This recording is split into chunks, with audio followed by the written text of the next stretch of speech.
को देख रहा था। मालिक के आखिरी में चिल्लाने की वजह से वह लड़का उठकर भागने की कोशिश करता है, लेकिन अफसोस उसका पैर टूटा होने की वजह से वह लड़का भाग नहीं पाता। लेकिन उस लड़के को किसी भी तरीके से यहाँ से भागना ही था, जिस वजह से वह लड़का अपने पैरों को घसीटते हुए सड़क पर किसी कीड़े की तरह रेंगते हुए वहां से जाने की कोशिश करता है। वही उस लड़के को जाता हुआ देखकर मालिक तेज तेज हंसने लगते हैं। फिर अपनी हंसी को कंट्रोल कर मालिक भी अपने कदम उस लड़के की तरफ बढ़ाने लगते हैं। वही वह लड़का अपने पैरों को अपने एक हाथ से खींचते हुए आगे की ओर बढ़ रहा था और मालिक उस लड़के के पीछे चलते हुए आ रहे थे। हरिद्वार का भगवान। रात के करीब 1:30 बजे एक 20-21 साल का लड़का बीच सड़क में खून से लथपथ अपने एक पैर को घसीटते हुए भाग रहा था, क्योंकि उसके एक पैर को मारकर तोड़ दिया गया था। वो लड़का आगे भागते हुए बार बार पीछे मुड़ मुड़ कर देख रहा था, क्योंकि उसके पीछे यही कोई 33 साल का एक आदमी चलकर आ रहा था। इस लड़के का भागना और उसके पीछे आ रहे आदमी का चलना जैसे एक ही लग रहा था। तभी वो आदमी जो पीछे से चला आ रहा था, वो अपना हाथ उसके साथ चल रहे एक आदमी की तरफ बढ़ाता है, तो वो आदमी इसके हाथ में एक गन रख देता है, जिसे देखकर वो आदमी उस दूसरे आदमी पर गुस्सा करते हुए कहता है, काली हमें गन नहीं हमारी तलवार दो, हम इसके जैसे डरपोक इंसान पर अपने गन की एक गोली भी बर्बाद नहीं करना चाहते। वो दूसरा आदमी जिसे काली नाम से पुकारा गया था, वो जल्दी से जाकर पीछे से आ रहे जीप से तलवार निकालकर लाकर उस आदमी को देते हुए कहता है, ये लीजिए मालिक। मालिक ये नाम सिर्फ मालिक कहकर पुकारने के लिए नहीं था, बल्कि पूरे हरिद्वार के लिए भगवान के दर्शन करने जैसा था। बिना ताज के हरिद्वार पर राज करने जैसा था। दिग्विजय रावत, जिसे पूरा हरिद्वार मालिक के नाम से जानता था, जिसकी उम्र महज 33 साल थी, लेकिन उसे पूरे हरिद्वार ने भगवान बना दिया था। जब भी हरिद्वार में कुछ होता तो लोग पुलिस के पास जाने से पहले उनके मालिक के पास जाते, यानी कि दिग्विजय रावत के पास, और उनके मालिक उनके लिए इंसाफ करते।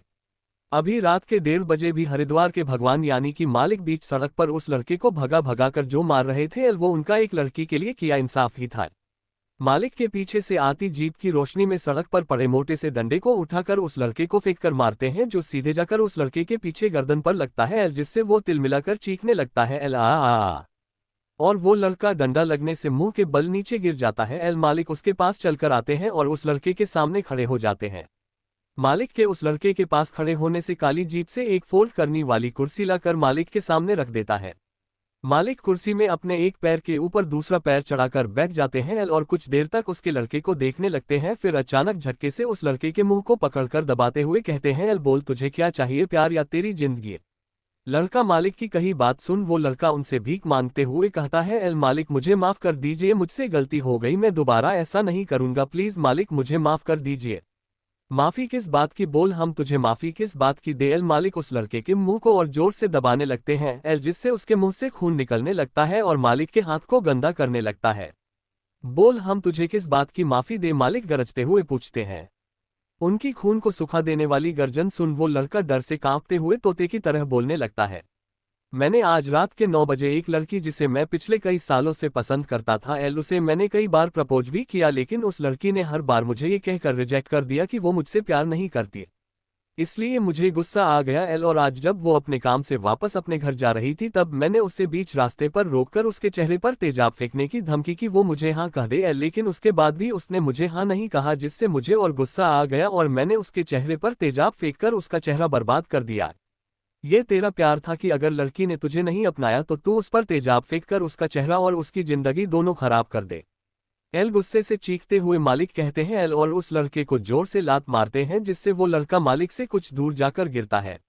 मालिक उसके पास जाते हैं और उससे एक बार फिर से पूछते हैं, बोल तुझे क्या चाहिए, तेरी जिंदगी या तेरा प्यार। वो लड़का अपने मुंह से खून की उल्टी करते हुए कहता है, मुझे मेरी जिंदगी चाहिए। उसके इतना बोलते ही मालिक अपनी तलवार को उसके सीने में घुसाकर आर पार कर देते हैं, और उसी वक्त उस लड़के की चीख सन्नाटे को चीरते हुए अंधेरी काली रात में गूंजने लगती है, अगर तू कहता कि तुझे तेरा प्यार चाहिए तो हम तुझे छोड़ देते, लेकिन तुझे अपनी जिंदगी चाहिए थी। इसी से पता चलता है कि तू उस लड़की से प्यार नहीं करता था। अगर तू उससे प्यार करता तो मरते वक्त भी तू अपने प्यार को चुनता, ना कि अपनी जिंदगी को। जो तूने किया था उसे प्यार नहीं वासना कहते हैं कि अगर लड़की ने मना कर दिया तो उसकी जिंदगी बर्बाद कर दो। अगर तू उससे प्यार करता तो तू उसकी इच्छा का सम्मान करता, उसका इंतजार करता, लेकिन जो तूने किया उसका फल भी तुझे मिल रहा है। कहते हुए मालिक उसके सीने में घुसाया हुआ तलवार खींचकर बाहर निकाल लेते हैं, जिससे उस लड़के का खून फव्वारे की तरह उड़कर मालिक के चेहरे और कपड़ों पर आ लगता है, और उस लड़के के मुंह से भी खून निकलने लगता है। और वो लड़का सड़क पर तड़प तड़प कर अपने पैर जमीन पर रगड़ते हुए वहीं पर अपना दम तोड़ देता है। एल मालिक उस लड़के को दम तोड़ते देख मुस्कुराते हुए सके पास से हटकर जीप के पास आते हैं। तो काली जीप में से पानी का बोतल निकाल कर मालिक को देता है, जिसे लेकर मालिक किनारे जाकर अपना चेहरा पानी से धोने लगते हैं। पानी से मुंह धोने के बाद काली मालिक के पास आकर उनको एक तौलिया देता है। एल मालिक उससे तौलिया लेकर अपना मुंह पोंछकर अपने खून से सने कुर्ते को उतारकर काली को देते हैं और उसके हाथ में पकड़े दूसरे कुर्ते को लेकर पहनने लगते हैं। मालिक कुर्ता पहनते हुए वहां खड़े उन पंचों के पास आते हैं। अब जाकर कहीं मालिक का चेहरा साफ तरह से देखा जा सकता था, एल जो उनके सामने खड़े साक्षात भगवान का अवतार लग रहे थे। पंचों के सामने अभी दिग्विजय रावत खड़ा था, जो एक पहलवान शरीर का मालिक था, जिसकी बॉडी इतनी अट्रैक्टिव थी कि उसे देखने वाली लड़कियां आहें भरते हुए उस पर से अपनी नजरें हटा नहीं पाती थी। दूध से गोरा रंग, बाल इतने सिल्की कि कोई पकड़ ना पाए, एल भावहीन चेहरा, खड़ी नाक, मोटे मोटे भावे पतले होंठ जो लड़कियों की तरह गुलाबी रंगगत ली हुई थी। एल उनकी आंखें इतनी काली और गहरी जैसे उसमें समंदर से गहरे राज दफन हो। अगर कोई उनकी आंखों को पढ़ना भी चाहे तब भी उनकी आंखों को पढ़ नहीं पाता था।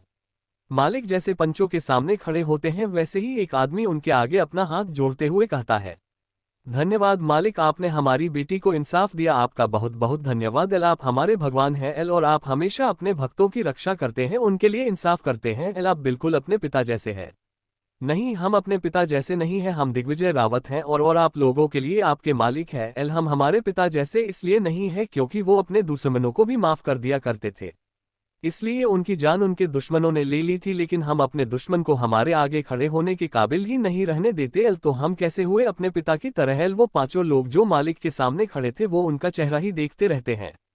खैर वो सब छोड़िए, हम चलते हैं अभी के लिए, कहते हुए मालिक काली के सामने अपना हाथ करते हैं तो काली उनके हाथ में 2 नोटों की गड्डी रख देता है। एल मालिक अपने सामने हाथ जोड़कर खड़े आदमी का हाथ पकड़कर नीचे करते हैं, फिर उसके हाथ में पैसे रखते हुए कहते हैं, अभी इतना रखिए और आगे जिस चीज की जरूरत हो आप हमें बता सकते हैं। एल फिक्र मत कीजिए, आपकी बेटी को कुछ नहीं होगा, वो बिल्कुल ठीक हो जाएगी, उसका भाई उसके साथ है। एल दिग्विजय की कही बात सुनकर वो आदमी दिग्विजय के होंठ को पकड़कर रोने लगता है। एल तो दिग्विजय उसके कंधे को थपथपाते हुए कहता है, अब हमें चलना चाहिए, अगर भाभी माँ को पता चल गया ना कि हम अभी रावत मेंशन में नहीं है एल तो वो हमें वैसे ही रावत मेंशन में घुसने नहीं देंगी। कहते हुए मालिक जाकर जीप के पैसेंजर सीट पर बैठ जाते हैं। एल उनको जाते देख सभी लोग अपना हाथ जोड़ लेते हैं। मालिक यानी दिग्विजय रावत मेंशन के गेट के बाहर ही जीप से उतर जाते हैं और पैदल चलकर ही मैसन के अंदर आते हैं। एल उनके पीछे काली और बाकी लोग जीप को धकेलते हुए गराज तक लेकर जाते हैं एल, ताकि जीप की आवाज से भाभी माँ जग ना जाए। सुबह के 5 बजे एक 5 साल की बच्ची अपनी डॉल को अपने बगल में दबाए हुए एक कमरे में घुसती है और बेड पर सो रहे दिग्विजय के ऊपर चढ़कर लेट जाती है। फिर उसके भावों, नाक, आंखों के पालकों को छूते हुए कहती है, चाचू चाचू मम्मी ने पूजा कर लिया है एल और आप अभी तक सो रहे हैं, आज दादू दादी और पापा का जन्मदिन है ना एल, आज के दिन तो मंदिर में आप पूजा करते हो ना, तो आप अभी तक सो कैसे सकते हो, चलो उठो। तो हमारी मीठी हमें उठाने आई है ताकि उसकी मम्मा उसके चाचू को डांट ना पाए हैं। नायल दिग्विजय उसके ऊपर लेटी बच्ची जिसका नाम मीठी था उससे पूछते हुए उसे लेकर पलट जाते हैं एल और उसे गुदगुदी करने लगता है, जिससे मीठी खिलखिलाकर हंसने लगती है। तभी एक औरत पूरे मेंशन में धूप अगरबत्ती दिखाते हुए दिग्विजय के कमरे में घुसते हुए कहती है, एल जय आप उठ गए तो अब जल्दी से तैयार हो जाए, आपको पता है ना आज माँ पापा और इनकी बरसी की पूजा आपको ही करनी है। जय यानी कि दिग्विजय रावत अपने कमरे में धूप दिखाती उस औरत को देखने लगते हैं जो सफेद साड़ी पहने अब तक उसके पास आ गई थी। ये है नीलम यानी कि दिग्विजय रावत की भाभी माँ और मिट्टी की माँ दिग्विजय के माता पिता की जब गाड़ी में बम धमाके की वजह से मौत हुई थी तब उसी गाड़ी में इनके पति नरेंद्र रावत भी मौजूद थे, जिससे इनके पति की भी मौत हो गई थी। उस टाइम मिट्टी इनके पेट में ही पल रही थी।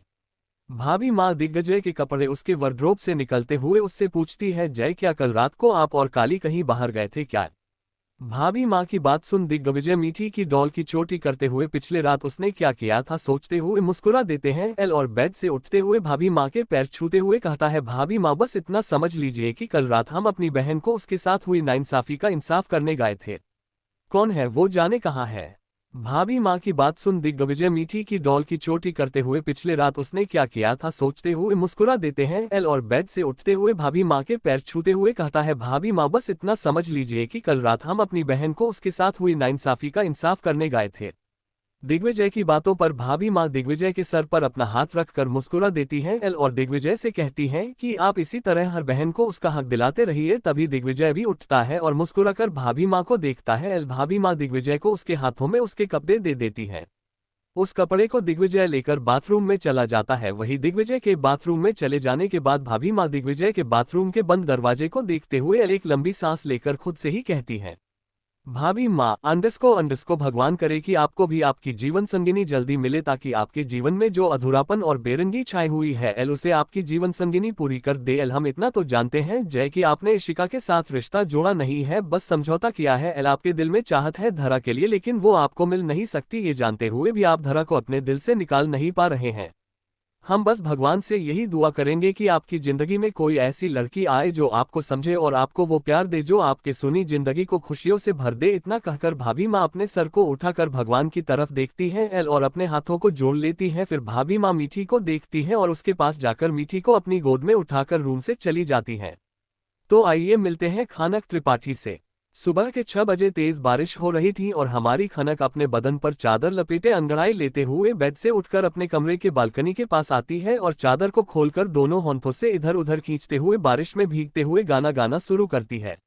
मेरे ख्वाबों में जो आए आके मुझे छेड़ जाए, मेरे ख्वाबों में जो आए आके मुझे छेड़ जाए, उससे कहो कभी सामने तो आए। खनक चादर को इधर उधर करते हुए डांस करते हुए चादर को पूरा खोलकर फिर से ढकते हुए अपनी एक आंख दबा देती है। मेरे ख्वाबों में जो आए आके मुझे छेड़ जाए, उससे कहो कभी सामने तो आए। मेरे ख्वाबों में जो आए। खनक डांस करते हुए अपने बेड के पास जाती है और बेड पर बैठकर अपने पैर 2-3 बार पटकती है। फिर खड़े होकर चादर को इधर उधर खींचते हुए उसे पूरा खोलकर फिर से अपने बदन से लपेटकर अपना चेहरा छुपा लेती है। कैसा है, कौन है वो, जाने कहाँ है, जिसके लिए मेरे होठों पे हाँ है। ओ कैसा है, कौन है वो, जाने कहाँ है, जिसके लिए मेरे होठों पे हाँ है। खनक फिर आधा चेहरा दिखाते हुए फिर अपनी आंखों को मिचकाते हुए चादर को अपने सीने के पास पकड़कर अपनी एक उंगली से अपने पास आने का इशारा करते हुए बेड पर धम से गिर जाती है और अपने पैर ऊपर नीचे करते हुए हिलाने लगती है। अपना है या बेगाना है वो, सच है या कोई अफसाना है वो, देखे घूर घूर के यूं ही दूर दूर से, उसे कहो मेरी नींद न चुराए। खनक विंडो के पास बैठी हुई सोचने हुए गती है। खनक वापस से दौड़कर अपने बेड के पास आती है और उसके बेड पर जो उसके साइज का टेडी रखा हुआ था उसे उठाकर उसे कमर से पकड़कर अपने साथ डांस कराने लगती है। मेरे ख्वाबों में जो आए आके मुझे छेड़ जाए, उसे कहो कभी सामने तो आए। मेरे ख्वाबों में जो आए। खनक अब कपड़े बदलकर छत पर आ जाती है और बारिश की बूंदों को अपने दोनों होंठ फैलाते हुए अपने चेहरे को ऊपर कर आंखें बंद कर खुद में गिरते हुए महसूस करती है। जादू सा जैसे कोई चलने लगा है, मैं क्या करूं दिल मचलने लगा है। जादू सा जैसे कोई चलने लगा है, मैं क्या करूं दिल मचलने लगा है। खनक छत के मुंडेर पर लेट जाती है, फिर झटके से उठकर बैठकर अपने बालों को सेक्सी वे में ऊपर की तरफ उठाती है। फिर अपने घुटने में अपने चेहरे को छुपाकर मुस्कुरा देती है। तेरा दीवाना हूं कहता है वो, छुप छुप के फिर क्यों रहता है वो, कर बैठा भूल वो, ले आया फूल वो, उसे कहो जाए चांद लेके आए। खनक मुंडेर से कूदकर उतर कर अपने होंठ ऊपर नीचे कर अपने चेहरे के पास लाकर माथे से नीचे सीने तक सेक्सी लुक देने के टाइप ऊपर से नीचे लेकर आती है और डांस करने लगती है। अभी खनक ने सेम टू सेम काजल की व्हाइट ड्रेस पहन रखा था जो काजल ने बारिश में भीगते हुए पहनकर डांस किया था। मेरे ख्वाबों में जो आए आके मुझे छेड़ जाए, मेरे ख्वाबों में जो आए आके मुझे छेड़ जाए, उससे कहो कभी सामने तो आए। मेरे ख्वाबों में जो आए। ला ला ला ला ला ला ला ला आ। खनक बारिश में भीगती हुई छत पर डांस कर रही थी, तभी उसकी नजर छत पर दौड़कर आते हुए एक नन्हे से खरगोश पर जाती है, जिसे देख खनक खुश होते हुए किट्टू कहते हुए उसके पास चली जाती है और उसे उठाकर डांस करने लगती है। खनक बेटा कहाँ हो आप, खनक को आवाज देते हुए उसके दादू बारिश की पानी से बचने के लिए छाता लेकर खनक के पास आते हैं। खनक अपने किट्टू को अपने गोद में उठाते हुए अपने दादू के पास जाती है और उनसे कहती है, खनक अंडरस्को हाँ दादू कहिए, हमें ढूंढ रहे थे आप।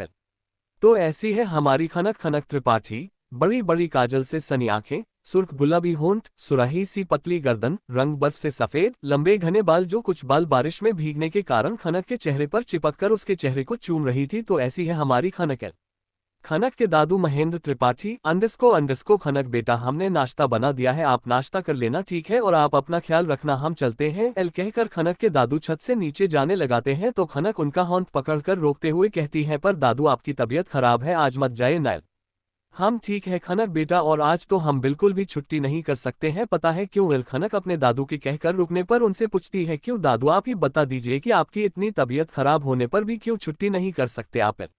दादू प्यार से खनक के चेहरे को थामकर उसके माथे को चूमते हुए कहते हैं, अंडस्को वो इसलिए बच्चे की आज बड़े मालिक मालकिन की बरसी है और मैंने परसों ही तो छुट्टी ली थी। अगर ज्यादा छुट्टी लेने लगा तो मलिक गुस्सा करेंगे, तो अब हम चलते हैं, आप ध्यान रखना अपना, बोलकर खनक के दादू चले जाते हैं।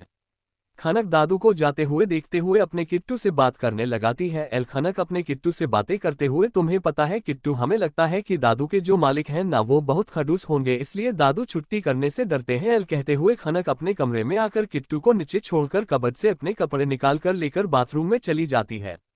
इधर रावत मैंशन में महेंद्र जी जब अंदर आते हैं तो मीठी भागती हुई आकर उनके पैरों से लिपट जाती है। तो महेंद्र जी मीठी को अपने गोद में उठा लेते हैं।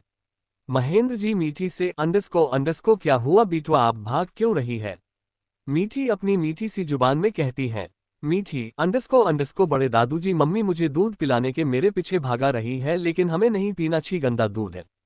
तभी वहां नीलम आती हुई कहती है, अंडस्को अच्छा हुआ काका, आपने इस शैतान को पकड़ लिया, कब से हमें अपने पीछे भागा रही थी दूध ना पीने के लिए।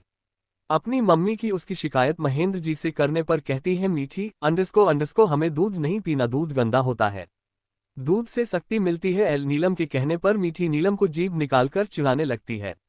लाइए हम पिला देते हैं, तब तक आप जाकर तैयार हो जाए, हमें मंदिर भी जाना है। कहते हुए दिग्विजय आकर मीठी को महेंद्र जी के गोद से ले लेता है। तो नीलम दिग्विजय को दूध का ग्लास देते हुए कहती है, नीलम, अंडस्को हाँ आप ही पिलाओ, ये किसी और की बात सुनती कहाँ है। कहकर नीलम तैयार होने अपने कमरे की तरफ चली जाती है। दिग्विजय मीठी को लेकर डाइनिंग टेबल पर बैठ जाता है और मीठी को दूध पिलाने लगाता है। कुछ देर में मुंह बनाते हुए मीठी दूध का ग्लास पूरा खत्म करती है। तो दिग्विजय रुमाल से मीठी का मुंह पोंछते हुए महेंद्र की तरफ देखते हुए पूछता है, दिग्विजय, अंडस्को क्या हुआ काका, कुछ कहना चाहते हैं क्या? महेंद्र जी अपने मन में, अंडस्को क्या करे, मालिक को बता दे कि आज हमारी तबीयत खराब है, जिसके कारण हम छुट्टी लेने की सोच रहे थे। नहीं हम मलिक से नहीं बोल पाएंगे, सोचते हुए महेंद्र जी के चेहरे के भाव बनने बिगड़ने लगती है। दिग्विजय, अंडस्को महेंद्र जी के चेहरे पर बनते बिगड़ते भावों को देखकर फिर से उनसे पूछता है, क्या हुआ काका, कुछ कहना चाहते हैं क्या आप? महेंद्र जी, अंडस्को वो मालिक हम कह रहे थे कि, इतना कहते हुए महेंद्र जी बुरी तरह से खांसने लगते हैं, जिसे देख दिग्विजय जल्दी से मीठी को डाइनिंग टेबल पर बैठाकर पानी का ग्लास लेकर महेंद्र जी के पास जाकर उन्हें पानी का ग्लास देता है। महेंद्र जी पानी पीने लगते हैं तो दिग्विजय महेंद्र जी के पीठ सहलाने लगता है। आप ठीक है काका? दिग्विजय महेंद्र जी को पानी पिलाने के बाद उसने पूछता है तो महेंद्र जी हाँ में सर हिला देते हैं। तभी नीलम भाभी माँ वहां आते हुए कहती है, जय चले बेटा। दिग्विजय भाभी माँ को देख हाँ में सर हिलाता है और मिठी को गोद में उठाकर मेंशन के बाहर निकाल जाता है। दिग्विजय को भाभी माँ को सफेद साड़ी में देखना अच्छा नहीं लगाता है। दिग्विजय चाहता था कि जैसे उसके भाई के जिंदा होने पर नीलम भाभी माँ रंग बिरंगे कपड़े पहनती थी, सास सिंगार करती थी, वैसे ही अब भी रहे और वैसे ही सज संवर कर रहे। लेकिन नीलम भाभी माँ एक विधवा थी और वो अपने पाती के यादों के साथ ही जीना चाहती थी, इसलिए दिग्विजय कुछ कर नहीं सकता था, नहीं तो उसने तो भाभी माँ की शादी भी करनी चाहिए थी। सब सोचते हुए दिग्विजय मीठी को लेकर कार में आकर बैठ जाता है। उसके बगल में बैक सीट पर भाभी माँ बैठी थी तो आगे के पैसेंजर सीट पर महेंद्र जी साथ काली बैठा हुआ था। कार रावत मैंशन के बाहर चली जाती है। दिग्विजय के कार के आगे पीछे दो BMW उसके बॉडीगार्ड से भरी हुई चल रही थी। दिग्विजय और भाभी माँ पूजा करने मंदिर तो जा रहे हैं, लेकिन क्या पूजा शांतिपूर्वक पूरी होगी या फिर आएगी कोई अड़चन? क्या होगा आगे जानने के लिए पढ़ते रहिए मेरे साथ। उन्हें सच में महेंद्र जी का शरीर बहुत गर्म महसूस होता है। तो भाभी माँ दिग्विजय की तरफ देखती है। भाभी माँ के कहने पर महेंद्र जी को गौर से देखते हुए कहता है, दिग्विजय, अंडस्को काका आप गाड़ी साइड में लगाए और आप अभी यहाँ से सीधे अपने घर जाएंगे। महेंद्र जी गाड़ी साइड में लगा देते हैं। दिग्विजय महेंद्र जी से, अंडस्को आप उतारिए, काली गाड़ी चलाएंगे। अब अभी दिग्विजय ने इतना कहा ही था, उनकी गाड़ी साइड में लगने पर उनके पीछे आ रही उनकी बॉडीगार्ड की एक कार को एक ट्रक तेज टक्कर मारती है, जिससे उस कार की चिथड़े उड़ जाते हैं और एक तेज धमाका होता है। Digvijay in danger. दिग्विजय, अंडस्को काका आप गाड़ी साइड में लगाए और आप अभी यहाँ से सीधे अपने घर जाएंगे। महेंद्र जी गाड़ी साइड में लगा देते हैं। दिग्विजय महेंद्र जी से, अंडस्को आप उतारिए, काली गाड़ी चलाएंगे। अब अभी दिग्विजय ने इतना कहा ही था, उनकी गाड़ी साइड में लगने पर उनके पीछे आ रही उनकी बॉडीगार्ड की एक कार को एक ट्रक तेज टक्कर मारती है, जिससे उस कार की चिथड़े उड़ जाते हैं और एक तेज धमाका होता है।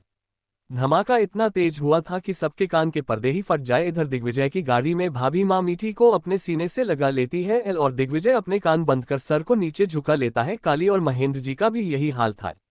भाभी माँ डरी सहमी नजरों से दिग्विजय को देखती है और अपना एक हाथ आगे बढ़ाकर उसके पीठ पर रख देती है। तो दिग्विजय भाभी माँ का वह हाथ पकड़कर बस अपने चेहरे की पास में आता है। भाभी माँ के लिए दिग्विजय और मीठी दोनों एक समान थे, यहाँ तक कि रावत मेंशन में काम कर रहे हैं सभी नौकर भी भाभी माँ को अपने परिवार जैसे ही लगते थे। वह उनमें किसी भी तरह का कोई भी भेदभाव नहीं करती थी। भाभी माँ की डरी सहमी नजरों को देखकर दिग्विजय आगे बढ़कर उनको और मीठी को अपने गले लगाकर उनके सर को सहलाते हुए कहता है, दिग्विजय अंडस्को कुछ नहीं हुआ है। भाभी माँ कुछ नहीं, बस ये छोटा सा धमाका था, हम अभी देखते हैं। कहते हुए दिग्विजय मीठी के माथे को चूमकर कहता है, मीठी मम्मी के पास रहना, मम्मी डर गई है, हमारी मीठी बहादुर है ना, वो अपनी मम्मी को संभाल लेगी है ना मीठी।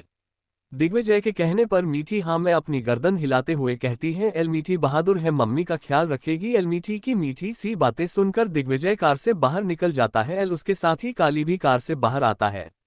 तभी वह देखते हैं कि उनके पीछे जो बॉडीगार्ड की करा रही थी एल उस कार के परखच्चे उड़ गए हैं। एल और तेज धमाका जो हुआ था वह कार के ब्लास्ट करने से ही हुआ था। एल जिसे देखकर ऐसा लग रहा था जैसे उस कार में बैठे बॉडीगार्ड की स्पॉट पर ही डेथ हो गई होगी।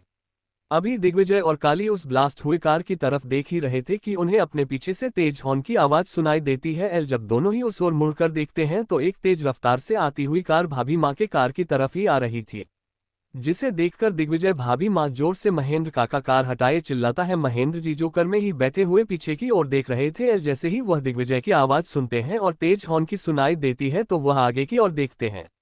आगे की ओर देखकर उनकी जान हलक में आ जाती है और उनके आंखों के आगे खनक का मासूम चेहरा घूमने लगाता है। एल महेंद्र काका कार आगे कीजिए, फिर से उन्हें दिग्विजय की चिल्लाने की आवाज सुनाई देती है तो जल्दी से वह कार में गियर लगाकर कार को वहां से हटा देते हैं। एल कार के हटते ही दिग्विजय और काली भी वहां से हटते हैं और इतने में वह तेज ट्रक आकर सामने की और एक चट्टान से तेजी से टकरा जाता है।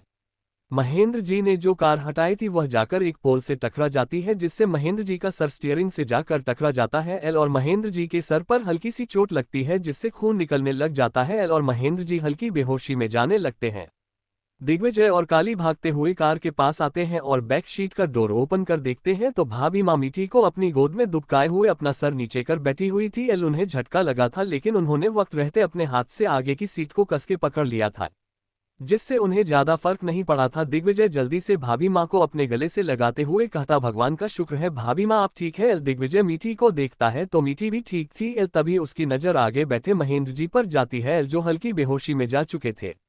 दिग्विजय जल्दी से भाभी को छोड़कर महेंद्र जी को देखता है तो महेंद्र जी के सर से खून निकल रहा था। एल दिग्विजय महेंद्र जी के गाल को थपथपाते हुए उन्हें उठाने की कोशिश करता है। तभी काली दिग्विजय को पानी का बोतल देता है, जिससे दिग्विजय महेंद्र जी के चेहरे पर पानी के छींटे मारते हुए उन्हें होश में लाता है। एल काका उठिए काका, अबे आप इस तरह से हमारा साथ नहीं छोड़ सकते, उठिए काका। एल दिग्विजय महेंद्र जी के गाल थपथपाते हुए कह रहा था। तभी महेंद्र जी धीरे धीरे अपनी आंखें खोलते हैं तो दिग्विजय उनसे कहता है, काका मेरी बात ध्यान से सुनिए, आप अभी इसी वक्त कार लेकर घर की ओर जाइए और कुछ भी हो जाए बीच में आप कहीं भी किसी भी तरह से कार को मत रोकिएगा, सीधे मेंशन जाने के बाद ही रोकेगा, हम सब इनसे निपट कर आ रहे हैं। कहते हुए दिग्विजय कर से हैं दूर हटा है और जल्दी से महेंद्र जी को जाने के लिए कहता है। L Mahendra ji car start करते हैं लेकिन कार स्टार्ट नहीं होता है तो दिग्विजय और काली दोनों मिलकर कार को धक्का देते हैं जिससे कार स्टार्ट हो जाता है। दिग्विजय की पूरी बात सुनकर भाभी माँ उसे देखते हुए कहती है, पर जय आप तो। दिग्विजय भाभी माँ को देखते हुए कहता है, एल भाभी माँ आप हमारी चिंता मत कीजिए, हम बिल्कुल ठीक हैं और वादा करते हैं आपके पास ऐसी ही सही सलामत आएंगे, लेकिन अभी आपका मीठी को लेकर यहाँ से जाना जरूरी है। कहते हुए दिग्विजय कार का दरवाजा जोर से बंद करता है और महेंद्र जी वहां से कर लेकर निकल जाते हैं। दिग्विजय घूमकर उस ट्रक को गौर से देखा है, जिसे देखने के बाद उसके चेहरे पर किसी का खून करने जैसा गुस्सा छाने लगता है। दिग्विजय दौड़ते हुए उस ट्रक के पास चले जाता है, काली भी उसके पीछे जाता है। एल अब तक जो दिग्विजय के कर के आगे जो बॉडीगार्ड्स की कार चल रहे थे उसके सारे बॉडीगार्ड अभी उस ट्रक में मौजूद ड्राइवर को पकड़ चुके थे, लेकिन अभी तक उन्होंने उसे मार नहीं था। दिग्विजय के उस ट्रक ड्राइवर के पास पहुंचने पर सभी बॉडीगार्ड साइड हट जाते हैं। एल दिग्विजय नीचे पड़े उस ड्राइवर के ऊपर अपने पैरों से उसके पेट में मारते हुए दूसरे ट्रक जो वहां से भागने की फिराक में था उसे अपने हाथ दिखाकर दांत पीसते हुए कहता, वह ट्रक जाने ना पाए पकड़कर लाओ उसे। दिग्विजय के कहने पर काली और कुछ बॉडीगार्ड्स वहां से उस ट्रक की ओर भागते हैं, लेकिन तब तक वह ट्रक उनसे कुछ आगे निकल गया था। एल तो काली जल्दी से जाकर दूसरी कार में बैठता है और कार स्टार्ट कर उस ट्रक के पीछे लगा देता है। इधर दिग्विजय उस ड्राइवर को लात मारे जा रहा था और उससे पूछ रहा था कि उसे उन पर हमला करने के लिए किसने कहा है, लेकिन वह ड्राइवर बस हंसते ही जा रहा था लेकिन कुछ कह नहीं रहा था, जिससे दिग्विजय का गुस्सा और बढ़ जाता है। तो दिग्विजय उसे लात मारकर अधमरा कर चुका था, उसके मुंह से भी खून आने लगा था। इतना मार खाने के बाद भी जब वह ड्राइवर कुछ नहीं बोलता है और दिग्विजय को देखकर बस हंसते रहता है, तो दिग्विजय का खून जैसे उसके सर पर चढ़ जाता है। दिग्विजय गुस्से से अपने पास खड़े बॉडीगार्ड के हाथ से गन छीनकर उस ड्राइवर के पैर पर शूट कर देता है, जिससे उस ड्राइवर की चीख उस हवा में गूंज उठती है। दिग्विजय नीचे बैठकर उस ड्राइवर के बाल पकड़कर गुस्से से उसके माथे पर गन सटाते हुए कहता है, आखिरी बार पूछ रहा हूं, अगर अब नहीं बोला तूने तो ये गोली जो अभी तेरे पैरों पर मारी थी अब सीधे तेरे सर पर मारूंगा और तू यहीं पर कुत्ते की मौत मारा जाएगा। इसलिए सीधे सीधे बोल, तुझे किसने मुझ पर हमला करने के लिए भेजा है।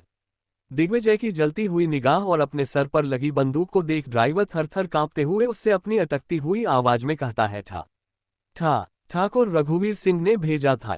ड्राइवर के मुंह से ठाकुर रघुवीर सिंह का नाम लेने पर दिग्विजय जलती हुई निगाह से उसे देखकर कहता है, मैं कोई संत स्वामी नहीं हूं जो मुझ पर हमला करने वाले को मैं यूं ही जाने दूं। कहते हुए दिग्विजय उसके सर पर गन सटाए हुए शूट कर देता है, जिससे ऑन द स्पॉट ही वह ड्राइवर मर जाता है, लेकिन उसका खून दिग्विजय के मुंह पर आकर लग जाता है। तो दिग्विजय अपने हाथ से अपने मुंह से उसके खून को पहुंचते हुए कहता है, ठाकुर रघुवीर सिंह बस बहुत हुआ, अब तुझे दिग्विजय रावत की क्रोध का सामना करना पड़ेगा। कहते हुए दिग्विजय अपने बॉडीगार्ड से दांत पीसते हुए कहता है, काली को फोन करो, कहाँ है वह। चिल्लाते हुए दिग्विजय की आवाज सुनकर वहां खड़े बॉडीगार्ड की रूह तक कांप जाती है। फिर भी वह लोग खुद को शांत दिखाने की कोशिश करते हुए एक बॉडीगार्ड जल्दी से अपना फोन निकालकर काली को फोन करता है। तभी दूसरी तरफ से काली फोन उठाकर कहता है, हम बसा ही रहे हैं, ड्राइवर को पकड़ लिया गया है। काली की बात सुनकर वह बॉडीगार्ड दिग्विजय से कहता है, मालिक काली भाई बस आ रहे हैं, वह ट्रक ड्राइवर पकड़ा गया है। बॉडीगार्ड की बात सुनकर दिग्विजय वहां से इधर से उधर चक्कर काटने लगता है। उसका खून अभी भी गर्म पानी की तरह उबल रहा था। जो उसके सर पर चढ़ रहा था उससे कुछ साल पहले का सीन नजर आता है, जहां पर उसके माँ बाप और भाई की गाड़ी का एक्सीडेंट हुआ था। और खून से लथपथ तीनों के शरीर बेजान हुए पड़े थे। वह सीन याद आते ही दिग्विजय अपनी दांत पीसते हुए कहता है, बॉडीगार्ड से उन गार्ड्स को देखते हुए कहता है, जो मर चुके थे इन्हें इनके घर पहुंचने का प्रबंध करो। दिग्विजय इधर उधर चक्कर काट रहा था, तभी वहां काली कार लेकर आता है। तो दिग्विजय जल्दी से जाकर बैक सीट का डोर खोलकर उस दूसरे ड्राइवर को पकड़कर खींचकर बाहर निकालते हुए बॉडीगार्ड से कहता है, इसकी अच्छी खातिरदारी करो।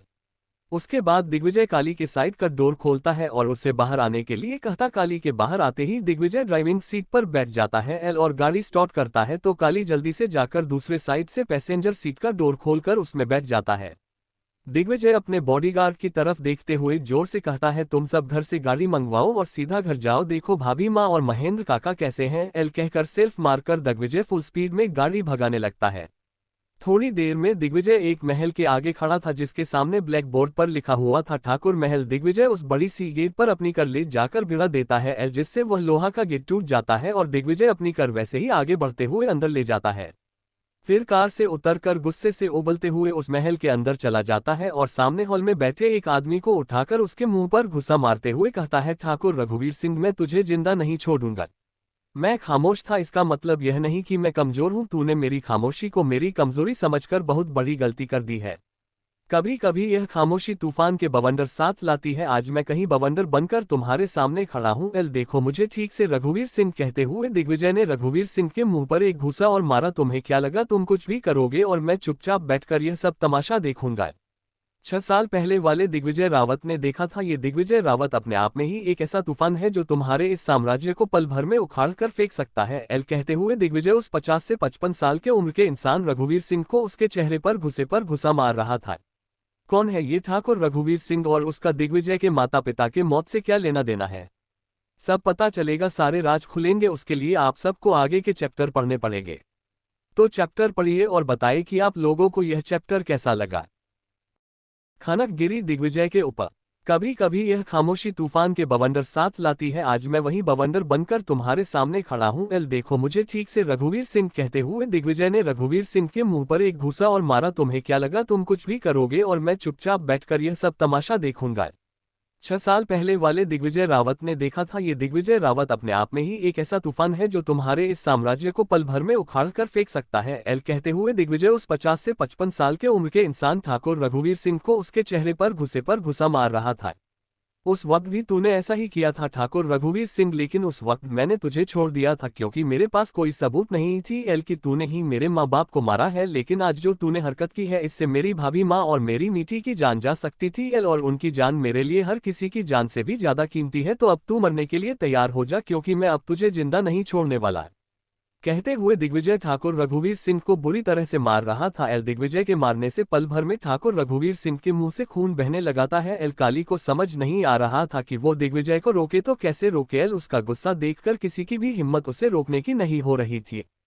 फिर भी अभी अभी वहां आए सिटी आईजी जब देखते हैं कि दिग्विजय बुरी तरह से ठाकुर रघुवीर सिंह को मार रहा है तो एल वो भौचक्का सा रह जाता है और दिग्विजय को रोकने के लिए आगे बढ़ता है। आईजी काली को दिग्विजय को रोकने को बोलता है। एल काली मालिक को रोको, अगर ठाकुर रघुवीर सिंह इनके मारने से मर गया तो प्रॉब्लम हो जाएगी। एल हम मालिक को बचा नहीं पाएंगे। फिर जिस तरह से दिग्विजय बिना रुके ठाकुर रघुवीर सिंह को मार रहा था इससे कुछ ही देर में ठाकुर मर जाता और उसकी मर्डर में दिग्विजय को अरेस्ट भी किया जा सकता था। इसलिए काली जल्दी से आकर दिग्विजय का हाथ पकड़कर उसे रोकते हुए कहता है, एल मालिक मालिक इसे छोड़ दीजिए, अगर यह मर गया तो इसका कुछ नहीं जाएगा, लेकिन अगर आपको कुछ हो गया तो पूरा हरिद्वार अनाथ हो जाएगा। तो दिग्विजय काली को गुस्से से चिल्लाते हुए कहता है, तो मर जाने दो इससे, ये मरने के ही लायक है। एल कहते हुए दिग्विजय रघुवीर सिंह को बिना रुके मारने लगता है। एल काली फिर से दिग्विजय को रोकते हुए कहता है, मालिक भाभी माँ और मिठी के बारे में सोचिए, अगर आपको कुछ हो गया तो उनका क्या होगा। काली के इतना कहते ही दिग्विजय के होंठ अपने आप रुक जाते हैं। तभी उन्हें एक लड़की की चीखने की आवाज सुनाई देती है, एल पापा। जब सब आवाज की दिशा में देखते हैं तो वहां पर खानक के साथ एक लड़की खड़ी थी जो अब भागकर दिग्विजय और ठाकुर रघुवीर सिंह के पास आती है। दिग्विजय की नजर खनक पर ठहर जाती है कि आखिर खनक ठाकुर रघुवीर सिंह के महल में क्या कर रही है। तभी वह लड़की दिग्विजय के कदमों में आकर उसके पैर पकड़ते हुए कहती है, भैया भैया छोड़ दीजिए पापा। उस लड़की के दिग्विजय के पैर पकड़ने पर दिग्विजय का ध्यान उस लड़की पर चला जाता है एल, और वह अपना सर घुमाकर नीचे अपने पैर पकड़ी लड़की को देखता है। फिर सर उठाकर दरवाजे के पास देखता है तो वहां पर खनक नहीं थी। एल दिग्विजय इधर उधर नजरें घुमाकर खनक को देखता है लेकिन उसे खनक कहीं नजर नहीं आती है। वो लड़की फिर से दिग्विजय का पैर पकड़े हुए कहती है, भैया पापा को छोड़ दीजिए, भैया मेरे खातिर छोड़ दीजिए, भाभी माँ और मीठी के खातिर छोड़ दीजिए भैया। एल अगर इनको कुछ हो गया तो हम अनाथ हो जाएंगे, भैया प्लीज हमारे खातिर हमारे पापा को छोड़ दीजिए। दिग्विजय उस लड़की के कहने पर रघुवीर सिंह की तरफ देखता है जिसको अभी तक दिग्विजय ने छोड़ा नहीं था।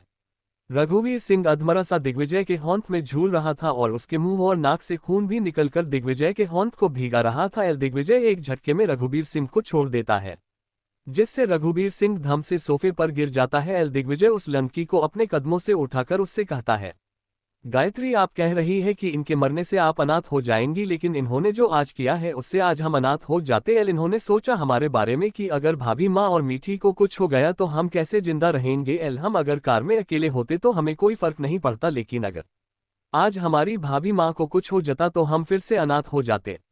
हमारे सर से इन्होंने पहले ही माँ बाप का साया उठा दिया है और अब हमारे सर पर भाभी माँ का होंठ है। एल तो इनको इस चीज से भी परेशानी हो रही है जो ये उनकी जान भी लेना चाहते हैं।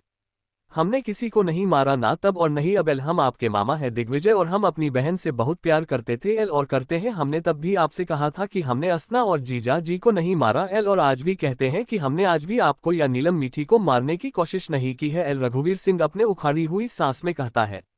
दिग्विजय घूरकर रघुवीर सिंह को देखता है, एल हाँ आप हमारे मामा है, लेकिन आपको पता है आपके आगे तो कंच भी छोटा लगाता है। एल उसने तो सिर्फ अपने मौत अपने भांजे को मारने के लिए अपनी बहन देवकी को कारागार में रखा था, लेकिन उसे मारा नहीं था। लेकिन आपने तो अपनी बहन की ही जान ले ली एल, और वो भी उस बहन की जो आप पर जान छिड़कती थी। भैया भैया कहते हुए उनकी जुबान नहीं थकती थी, और आपने क्या किया, उनकी जान ही ले ली। हमने हमारी असना की जान नहीं ली। दिग्विजय कहते हुए रघुवीर सिंह बेहोश हो जाता है। एल दिग्विजय गायत्री के सर पर हाथ रखते हुए कहता है, इनको कहिए हमसे और हमारी भाभी माँ से दूर रहे, नहीं तो हम अगली बार इन्हें जिंदा नहीं छोड़ेंगे। दिग्विजय जलती हुई नजर से रघुवीर सिंह को देखता है और वहां से बाहर निकल जाता है। एल गायत्री काली के तरफ देखकर कहती है, काली भाई क्या आप पापा को ऊपर इनके कमरे में ले जाने में मदद करेंगे हमारी। काली एक नजर अपने सामने आंखों में आंसू लिए खड़ी गायत्री को देखता है, फिर मुड़कर महल के बाहर जाते दिग्विजय को। ठीक है आइए कहते हुए काली रघुवीर सिंह को उठाकर अपने कंधे पर लादकर ऊपर उसके कमरे के तरफ ले जाता है। एल वहीं महल के बाहर जाता दिग्विजय उसके आंखों के सामने उसके माँ बाप और भाई का खून से लथपथ बेजान पड़ा जाता है। दिग्विजय आंखों में आंसू लिए महल के बाहर निकल रहा था तो वही बाहर खड़ी खानक अपने में ही बड़बड़ाते हुए कहती है, अंडरस्को ये तो वही थे ना जिन्होंने मुझे मंदिर में गिरने से बचाया था। उस वक्त कितने शांत लग रहे थे लेकिन अभी कितना गुस्सा कर रहे थे, बेचारे अंकल को मार भी रहे थे। ऐसा लग रहा था जैसे इनके अंदर शिव जी का रौद्र रूप आ गया हो। एल खनक दूर ही रहना ऐसे लोगों से, खुद में बड़बड़ाते हुए खनक दे से ही पीछे मुड़ती है। आगे से आ रहे दिग्विजय से टकरा जाती है। एल अचानक हुई इस टक्कर से दिग्विजय खुद को संभाल नहीं पाता है और खनक को लेकर नीचे गिर जाता है। खनक दिग्विजय के ऊपर रहती है और दिग्विजय नीचे पड़ा खनक के चेहरे पर बिखर आए बलों को समेटकर उसके कान के पीछे कर उसके नजर ठहर जा, आप कौन है? दिग्विजय आंखों में आंसू लिए महल के बाहर निकल रहा था तो वही बाहर खड़ी खनक अपने में ही बड़बड़ाते हुए कहती है, अंडरस्को ये तो वही थे ना जिन्होंने मुझे मंदिर में गिरने से बचाया था। उस वक्त कितने शांत लग रहे थे लेकिन अभी कितना गुस्सा कर रहे थे, बेचारे अंकल को मार भी रहे थे। ऐसा लग रहा था जैसे इनके अंदर शिव जी का रौद्र रूप आ गया हो। एल खनक दूर ही रहना ऐसे लोगों से, खुद में बड़बड़ाते हुए खनक दे से ही पीछे मुड़ती है। आगे से आ रहे दिग्विजय से टकरा जाती है। एल अचानक हुई टक्कर से दिग्विजय खुद को संभाल नहीं पाता है और खनक को लेकर नीचे गिर जाता है। खनक दिग्विजय के ऊपर गिरी थी और दिग्विजय नीचे पड़ा खनक के चेहरे पर बिखर आए बलों को समेटकर उसके कान के पीछे कर उसके नजर ठहर जाए ऐसी खूबसूरती को निहारने लगता है। दिग्विजय अपनी काली गहरी आंखों से खनक के खूबसूरत से चेहरे को निहार रहा था। एल तो वहीं उसके हाथ खनक की कमर से थोड़ा ऊपर उठ रहे थे जिससे खनक को ऐसे लग रहा था एल जैसे कि उसके कमर पर कुछ रेंग रहा हो। एल तो वही खनक भी अपनी कत्थई आंखों से दिग्विजय के काली गहरी आंखों में कुछ ढूंढने की जैसे कोशिश कर रही थी, लेकिन ऐसा लग रहा था जैसे दिग्विजय अपनी काली गहरी आंखों में कई राज दफन किए बैठा है। एल और वह खनक हो दिखाई नहीं दे रही थी। खनक बिना हिले डुले बस दिग्विजय के ऊपर पड़ी हुई थी। तभी काली जो रघुवीर सिंह को उसके कमरे में छोड़ने गया था, एल वह बाहर आते हुए कहता है, मालिक चलिए चलते हैं। एल लेकिन उसकी फैलकर तब बाहर आ जाती है जब वह दिग्विजय को किसी लड़की के नीचे पड़ा हुआ देखता है। उसे आश्चर्य इस बात का हो रहा था कि दिग्विजय ने किसी लड़की को अपने इतने करीब आने दिया है, बल्कि वह लड़की तो दिग्विजय के ऊपर ही पड़ी हुई थी। एल क्योंकि इससे पहले कभी भी कोई भी लड़की दिग्विजय के करीब आने की कोशिश भी करती थी एल तो दिग्विजय उनसे ऐसे दूर भागता था जैसे कि उन लड़कियों पर कांटे लगे हुए। लेकिन आज इस लड़की को देखकर ऐसा लग रहा था कि दिग्विजय खुद चाहता है कि वह लड़की दिग्विजय के करीब रहे। एल एक लड़की दिग्विजय के ऊपर है और दिग्विजय बिना कुछ बोले उस लड़की को थामे हुए था। काली यह सब सोचते हुए काली खांसते हुए पीछे मुड़कर खड़ा हो जाता है। काली की खांसने की आवाज सुनकर दिग्विजय और खनक अपने सेंस में वापस आते हैं तो खनक हड़बड़ाते हुए जल्दी से दिग्विजय के ऊपर से उठने की कोशिश करती है, लेकिन वह फिर से दिग्विजय के ऊपर ही गिर जाती है जिससे दिग्विजय के मुंह से हल्की सी आहें निकल जाती है। तब दिग्विजय खनक को उसके कंधे से पकड़कर उसे अपने ऊपर से खुद उठाता है और खुद भी उठकर खड़ा हो जाता है। खनक अभी दिग्विजय के बिल्कुल पास खड़ी थी, एकदम सटकर काली उसका चेहरा ना देखे इस शर्म से खनक दिग्विजय के कंधे पर अपना सर टिका देती है और उसकी कॉलर को कसकर पकड़ लेती है। दिग्विजय का होंठ भी खनक के कमर पर आ जाता है। दिग्विजय काली को देखकर सीधे से कहता है, चलो हम आ रहे हैं। काली बिना पीछे मुड़े ही वहां से जाते हुए दिग्विजय की सुकून से भरे चेहरे को याद करता है क्योंकि उससे आज पहली बार दिग्विजय के चेहरे पर उसे दिग्विजय के माँ बाप और भाई के मरने के बाद सुकून नजर आया था।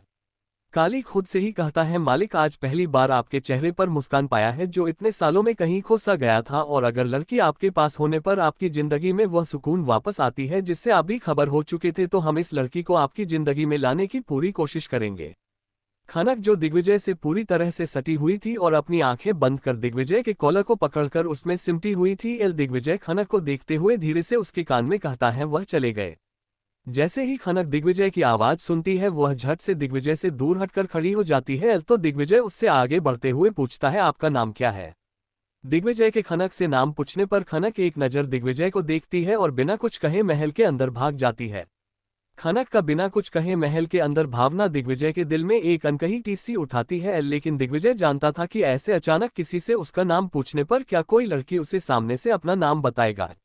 नहीं, वह जिस तरह से अभी रघुवीर सिंह को मार रहा था और खनक ने देखा था तो खनक का उससे डरना लाजमी था। यही सोचकर दिग्विजय वापस से महल के बाहर की ओर चला जाता है। वही खनक महल के अंदर आकर अपने दिल पर होंठ रख लेती है जो बहुत तेजी से धड़क रहा था, जिसकी आवाज उसे बुलेट ट्रेन की स्पीड में बाहर तक सुनाई दे रही थी।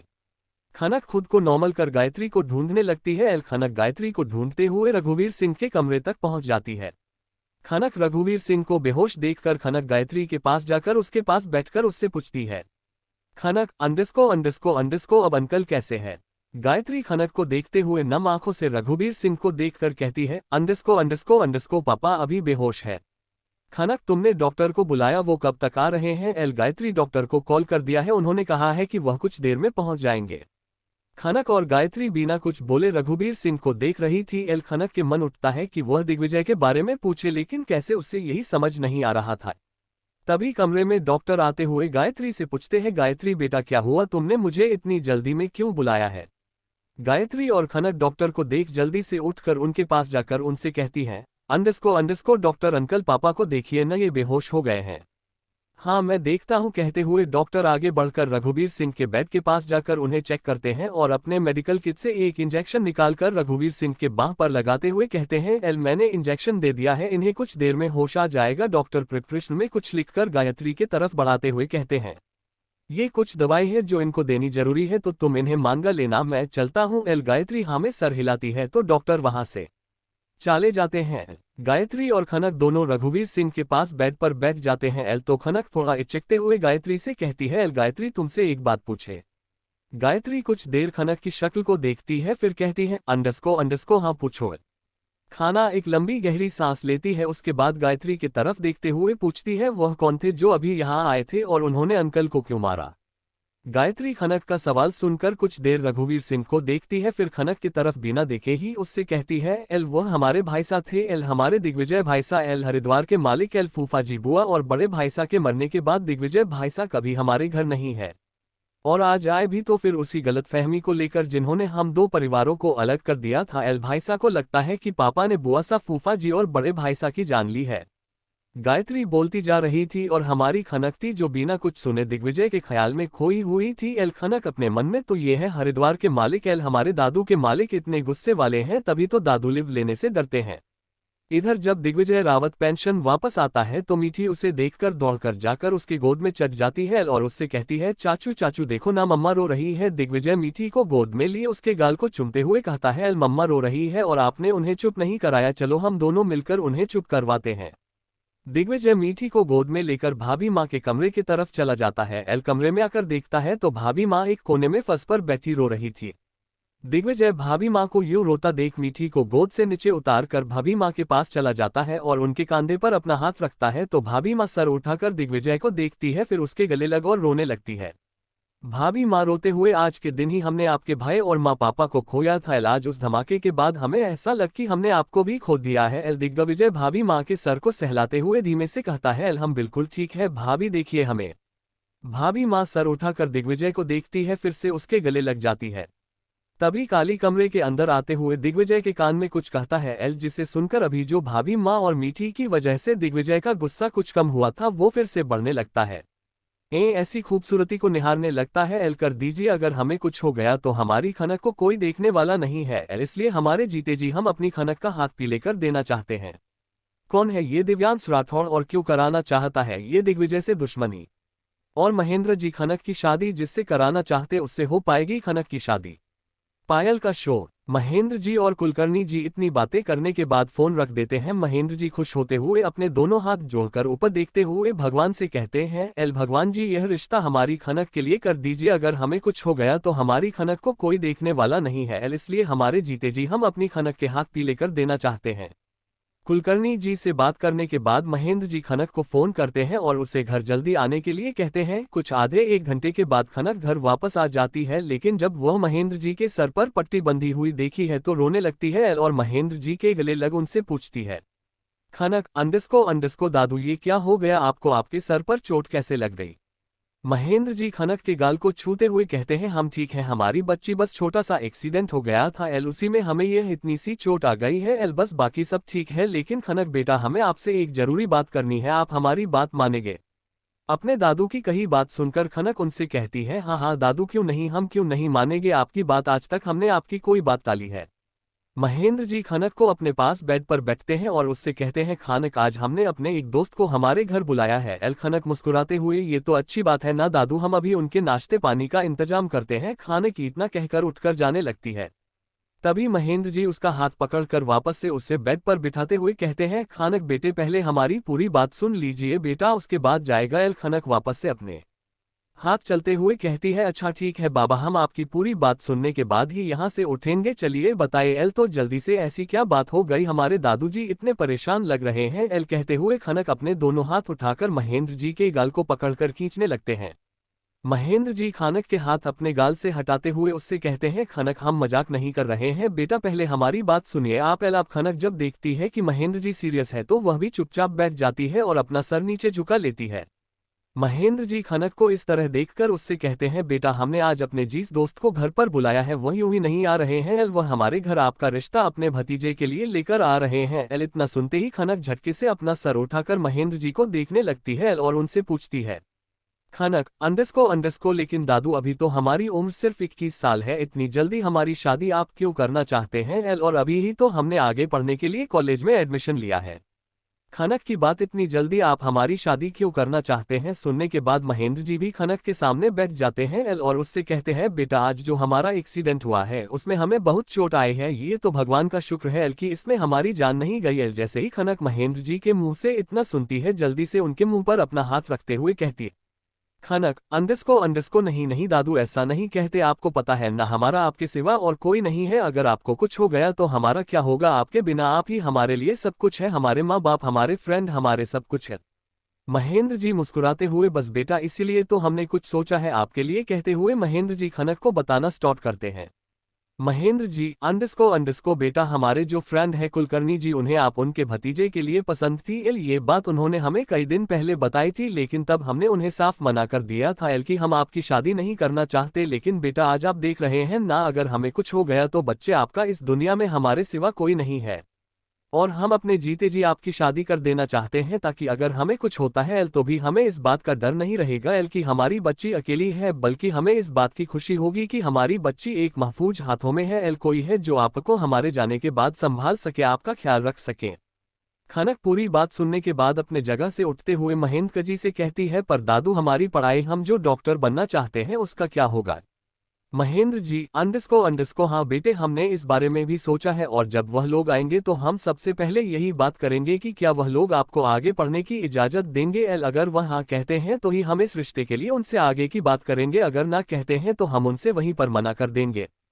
ठीक है दादू, आपको जैसा ठीक लगता है आप वैसा ही कीजिए, हमारे लिए आपसे बेहतर और कौन ही सोच सकता है एल। कहते हुए खनक महेंद्र जी के कमरे से निकालकर चली जाती है एल। महेंद्र जी को अब सिर्फ शाम होने का इंतजार था, जब कुलकर्णी जी अपने परिवार और अपने भतीजे के साथ उनके घर खनक को देखने के लिए आने वाले थे।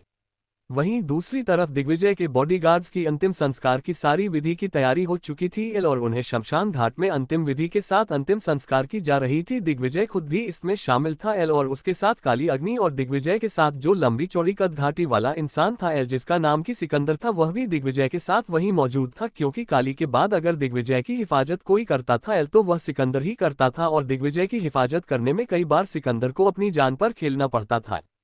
कुछ देर में अंतिम संस्कार की सारी विधि पूरी हो जाती है तो दिग्विजय शमशान घाट से बाहर आता है और बॉडीगार्ड के फैमिली से मिलता है एल, और उन्हें जितना हो सके उनकी मदद करने के लिए उन्हें पैसे देता है, और उनसे कहता है एल कि अगर कभी भी उनको उसकी जरूरत पड़ती है तो वह बेझिझक उसके पास आ सकते हैं एल, क्योंकि उन्होंने अपना बेटा खोया है, जिसके बदले दिग्विजय उनके बेटे की कमी तो पूरी नहीं कर सकता लेकिन कोशिश जरूर कर सकता था। दिग्विजय के बॉडीगार्ड्स के फैमिली वाले हाथ जोड़कर दिग्विजय का शुक्रिया अदा करते हैं और उससे कहते अगर उनके मालिक की हिफाजत करने में उनकी कई और बेटों की जान जाती है तो भी उन्हें इस बात से कोई फर्क नहीं पड़ता है, लेकिन वह अपने मालिक की हिफाजत करते रहेंगे।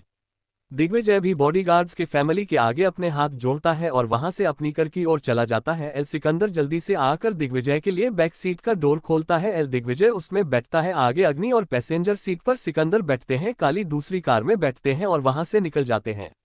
वहीं दूसरी तरफ शाम ढल चुका था और खनक के घर पर खनक अपने बालकनी में खड़ी ऊपर आसमान को देख रही थी। अभी चांद के निकलने में वक्त था लेकिन खनक दिल की बेचैनी बढ़ती जा रही थी। अभी तो खनक सिर्फ 21 साल की और अभी वह डॉक्टरी की पढ़ाई कर एक बड़ी डॉक्टर बनना चाहती थी, लेकिन अब उसके दादू उससे कह रहे थे कि वह उसकी शादी करा रहे हैं। खनक ऊपर देखते हुए कहती, मम्मा देख रहे हो ना, दादू हमारी शादी कराना चाहते हैं एल। हम नहीं करना चाहते, हम हमेशा दादू के साथ रहना चाहते हैं, लेकिन दादू हमारी शादी करवाकर हमें खुद से दूर भेजना चाहते हैं। खनक की यह बचपन की आदत थी कि वह जब भी उदास होती थी या बहुत ज्यादा खुश होती थी तो वह खुले आसमान की तरफ देखकर अपनी मम्मा से बात करती थी एल, और उसे ऐसा महसूस होता था कि उसकी मम्मा उसे सुन रही है और उस पर अपना प्यार लुटा रही है। खनक अभी आसमान की ओर देखकर अपनी मम्मा से बात कर ही रही थी कि पीछे से महेंद्र जी आते हुए उससे कहते हैं, एल खनक बेटे ये लीजिए, शाम को आप इस साड़ी को ही पहनकर लड़के वालों के सामने आएंगे। एल खनक महेंद्र जी के हाथ में एक पीले रंग की साड़ी देखती है, फिर आगे बढ़कर महेंद्र जी के हाथ से उस साड़ी को ले लेती है। खनक की आंखें नम थी, जिसे देख महेंद्र जी उसकी नम आंखों से आंसू साफ करते हुए कहते हैं, खनक बेटे आप समझ रही हैं एल ना हमारी परेशानी, हम इसलिए आपकी शादी करना चाहते हैं कि हमारे जाने के बाद कोई तो हो आपका ख्याल रखने के लिए, नहीं तो आपको खुद से दूर भेजने का हमारा ऐसा कोई इरादा नहीं है बेटे। महेंद्र जी की बात सुनकर खनक उनके सीने से लगकर सुबक सुबक कर रोते हुए कहती है, एल दादू हम शादी करने के लिए तैयार हैं, लेकिन हम आपको छोड़कर कहीं नहीं जाएंगे, हम आपके साथ इसी घर में रहेंगे। एल आप चाहो तो जो लड़का हमसे शादी करने के लिए आ रहा है उसे आप घर जमाए बना लो, लेकिन हम आपको छोड़कर कहीं नहीं जाएंगे। महेंद्र जी खनक के सर को सहलाते हुए प्यार से उससे कहते हैं, अरे बेटे हर लड़की को एक दिन अपने ससुराल जाना होता है, एल आप भी जाएगा और फिर क्या आप चाहती हैं कि आपके पति के नाम के आगे घर जमाए का शब्द लगे। एल तो खनक वैसे ही उनके सीने से लगे नामे सर हिलने लगती है। तो महेंद्र जी उसे खुद से अलग करते हुए खनक के माथे को चूमते हुए उससे कहते हैं, एल तो फिर अब ज्यादा देर ना करते हुए आप जल्दी से जाएं और यह साड़ी पहनकर आए, अभी किसी भी समय वह लोग यहाँ आते ही होंगे। महेंद्र जी की इतना कहते ही घर की डोरबेल की आवाज सुनाई देती है, जिसे सुन महेंद्र जी खनक को जल्दी से तैयार होकर आने के लिए कहते हैं और खुद भी नीचे चले जाते हैं डोर ओपन करने के लिए। नीचे आकर महेंद्र जी जैसे ही डोर खोलते हैं तो उनके सामने 4 लोग खड़े थे। एक मिस्टर कुलकर्णी जो कि महेंद्र जी के दोस्त थे, एल दूसरे उनके छोटे भाई और उनकी पत्नी, और तीसरा सामने एक लड़का बेहद ही हैंडसम सा लड़का खड़ा था।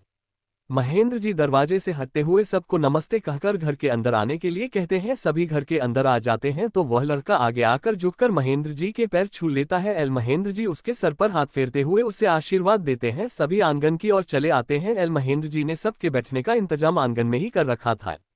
सभी आकर आंगन में लगी कुर्सी पर बैठ जाते हैं। तभी उन सबके साथ जो औरत आई थी वह महेंद्र जी की ओर देखते हुए कहती है, एल भाई साहब हमारे भाई साहब ने तो आपकी पोती की बहुत ही तारीफ की है कि वह कितनी संस्कारी और खूबसूरत है। एल तो अब हमें इंतजार ना करवाए और अपनी पोती को बुलाए ताकि हम उसे देखकर अपने अर्नव के लिए पसंद कर सके। उनके साथ आए लड़के का नाम अर्नव था, जो इधर उधर देखकर उसकी होने वाली दुल्हनिया यानी कि खनक के दीदार के लिए तरस रहा था। एल तभी पायल का शोर करते हुए पीली साड़ी में लिपटी खनक उनके सामने आती है, जिसे देखकर उन सभी का मुंह खुला का खुला रह जाता है। एल गुस्सा तो नाक पर बैठा रहता है। सभी आकर आंगन में लगी कुर्सी पर बैठ जाते हैं। तभी उन सबके साथ जो औरत आई थी वह महेंद्र जी की ओर देखते हुए कहती है, एल भाई साहब हमारे भाई साहब ने तो आपकी पोती की बहुत ही तारीफ की है कि वह कितनी संस्कारी और खूबसूरत है। एल तो अब हमें इंतजार ना करवाए और अपनी पोती को बुलाए ताकि हम उसे देखकर अपने अर्नव के लिए पसंद कर सके। एल उनके साथ आए लड़के का नाम अर्नव था, जो इधर उधर देखकर उसकी होने वाली दुल्हनिया यानी कि खनक के दीदार के लिए तरस रहा था। एल तभी पायल का शोर करते हुए पीली साड़ी में लिपटी खनक उनके सामने आती है। एल जिसे देखकर उन सभी का मुंह खुला का खुला रह जाता है। पीली साड़ी में लिपटी हुई खनक धीमे कदमों में उनकी तरफ ही आ रही थी, जिससे उसके पैरों में बंधा हुआ पायल शोर कर रहा था। एल मेकअप के नाम पर खनक ने अभी सिर्फ आंखों में काजल और होठों पर हल्की लिपस्टिक लगाई थी। एल उसी में खनक का खूबसूरत सा चेहरा ऐसा निखर रहा था कि जैसे सामने आसमान से उतरी कोई परी खड़ी हो। खनक सबके पास कर पहले सभी के पैर छूती है तो अर्नव की मम्मी खनक से उसका नाम पूछती है। अर्नव की मम्मी, अंडस को बेटा आपका नाम क्या है? खनक उनके जवाब में अंडस को धीमे शब्दों में जवाब देती है, जी खनक है। अर्नव की मम्मी तो खनक की मुंह से निकली मीठी बोली सुनकर ही खनक की दीवानी हो जाती है। एल और महेंद्र जी से कहती है, एल भाई साहब हमें तो बच्ची बहुत पसंद आई है। एल हम तो अगले 1 हफ्ते में ही शादी करना चाहते हैं। वही अर्नव की मम्मी की बात सुनकर महेंद्र जी हैरान हो जाते हैं और अर्नव की मम्मी से कहते हैं, महेंद्र जी अंडस को लेकिन इतनी जल्दी शादी की सारी तैयारी कैसे होगी? तभी अर्नव के पापा महेंद्र जी के तरफ देखकर महेंद्र जी से कहते हैं, एल अरे इसमें इतना सोचने की क्या बात है, सारी तैयारियां हो जाएंगे। एल वही महेंद्र जी अर्नव के पापा की बात सुनकर थोड़ा सा अच्छा महसूस करने लगते हैं, लेकिन उसे बात का ज्यादा ध्यान न देते हुए कनक के भविष्य के बारे में सोचते हुए महेंद्र जी बस मुस्कुराते हुए हाँ में अपना सर हिला देते हैं। एल और उनसे कहते हैं, महेंद्र जी खनक को देखते हुए कुलकर्णी जी से कहते हैं, अंडस को कुलकर्णी जी आपको तो पता ही है कि हमारी खनक ने पिछले महीने ही डॉक्टरी की पढ़ाई के लिए कॉलेज में एडमिशन लिया है। एल तो क्या शादी के बाद खनक अपनी पढ़ाई जारी रख सकती है? महेंद्र जी की बात सुनकर खनक वहां बैठे सभी का मुंह देखने लगती है कि वो इस सवाल क्या जवाब देंगे। एल और अपने मन में निश्चय करती है कि अगर वो लोग उसके आगे पढ़ने पर रोक लगाते हैं तो वह भी इस रिश्ते के लिए मना कर देगी। अभी खनक ये सब सोच ही रही थी कि तभी उसके कानों में इतने देर से चुप बैठे अर्नव की आवाज जाती है, जो महेंद्र जी से कह रहा था, अर्नब, अंडरस्कोर इनको जो पढ़ना है जो करना है ये कर सकती है, हम हमेशा इनके साथ खड़े रहेंगे। एल अर्नब के इतना कहते ही खनक के चेहरे पर मुस्कान आ जाती है। खनक तिरछी नजरों से अर्नब को देखने लगती है, जिसका पता अर्नब को भी चल जाता है, जिससे अर्नब मुस्कुराने लगता है। उसके बाद सभी बातें और सभी रस्म तय करने के बाद अर्नब की मम्मी कनक के सर पर हाथ रखकर कनक को आशीर्वाद देती हैं। खनक और अर्नब को साथ बैठा कर उनके साथ अंगूठी बदलने की छोटी सी रस्म को पूरी करती है। एल पहले अर्नब की मम्मी खनक के सर पर अर्नब के नाम का चुंदड़ी उड़ाती है। एल तो महेंद्र जी अर्नब के सर पर एक रुमाल रख उसके माथे पर तिलक करते हैं और एक नारियल के साथ 11 रुपए देकर अर्नब को अपनाते हैं। फिर अर्नब की मम्मी खनक के होंठ में रिंग देती है और अर्नब के होंठ में एक रिंग देती है। एल अर्नब खनक के होंठ को पकड़कर उसके होंठ में रिंग पहनता है। एल फिर खनक अर्नब का होंठ पकड़कर उसके होंठ में रिंग पहनती है। उसके बाद क्या कैसे हो सब बात करके वहां से अर्नब के माता पिता महेंद्र जी से इजाजत लेकर चले जाते हैं। सबके जाने के बाद महेंद्र जी खनक के सर पर हाथ फेरते हुए कहते हैं, मेरी बच्ची अर्नब बेटे बहुत अच्छे हैं। एल आप उनके साथ जिंदगी भर खुश रहेगी और मेरे इस बूढ़े शरीर का क्या ही भरोसा कब क्या हो जाए और कब मैं आपको इस बीच मझधार में इस गंदी समाज में छोड़कर अकेला चला जाऊं। एल इसलिए मैं अभी अपनी बच्ची की शादी करने कर रहा हूं और इसलिए मैंने आपको इस शादी को करने के लिए कहा, नहीं तो मेरी बच्ची आपकी इतनी जल्दी शादी करने का मेरा कोई इरादा नहीं था। आप अपने दादू को समझ रही है ना।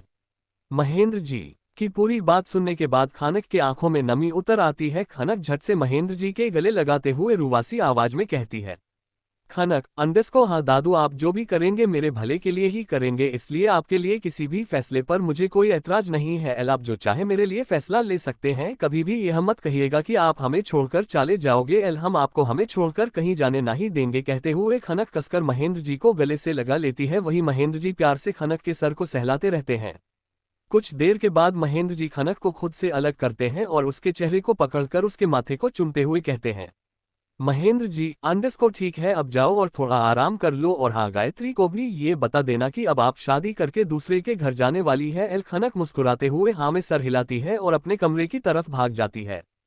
खनक के वहां से जाने के बाद महेंद्र जी अपने कमरे की ओर चले जाते हैं। कमरे के अंदर आने के बाद महेंद्र जी उनके कमरे में दीवार पर लगी बड़ी सी तस्वीर के सामने खड़े हो जाते हैं, जिस पर खनक के माता पिता की तस्वीर लगी हुई थी।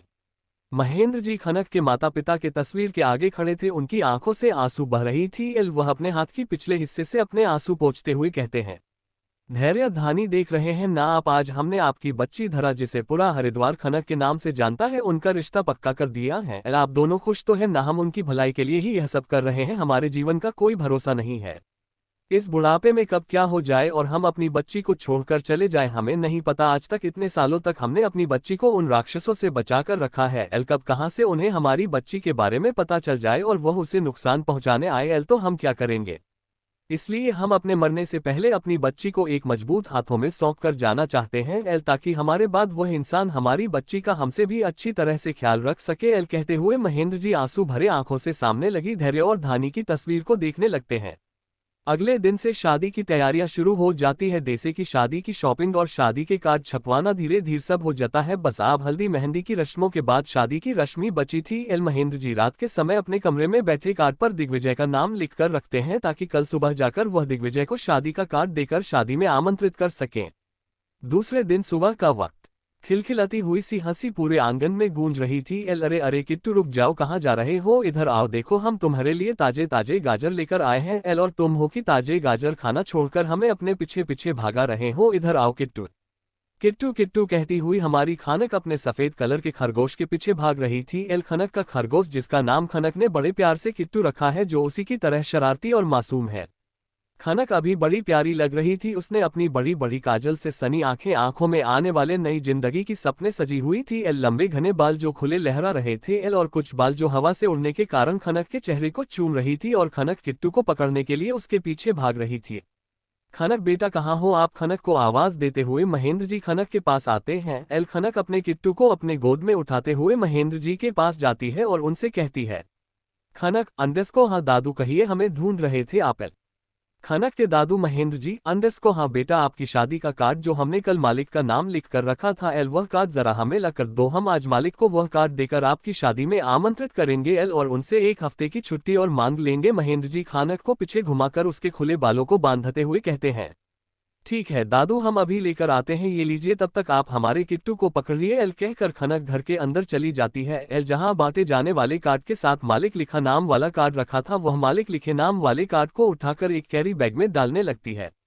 तभी खनक के कान की बूंदे उसके बालों में उलझ जाते हैं, जिससे खनक अपने बालों से छुड़ाने लगती है। तो उसके कान के बूंदे उस कैरी बैग में गिर जाते हैं जिस पर खनक ने मालिक नाम लिखे कार्ड को रखा था। खनक वह कैरी बैग लेकर महेंद्र जी के पास आती है और उन्हें वह कैरी बैग देते हुए कहती है, खनक अंडस्को, ये लीजिए दादू, हमने वह कार्ड इस कैरी बैग में रख दिए हैं। एल लेकिन दादू, हमने जितना आपके मालिक के बारे में जाना है वह बहुत गुस्से वाले हैं। एल खनक अपने मन में बेचारी गायत्री के पापा को कितना मारा था, उन्होंने गुस्सा तो नाक पर बैठा रहता है। एल फिर महेंद्र जी से, और दादू वो तो पूरे हरिद्वार के भगवंडे से है, तो क्या वह हमारे इस छोटे से घर में आपके बुलाने पर आएंगे? महेंद्र जी अंडस्को खनक से कैरी बैग लेते हुए, एल हाँ, वो थोड़े गुस्से वाले हैं लेकिन दिल के बुरे नहीं है, और अगर उन्हें कोई दिल से बुलाता है तो वो बुलाने वाले की हैसियत नहीं देखते, समझिए आप। एल खनक हाँ में अपना सर हिलाती है।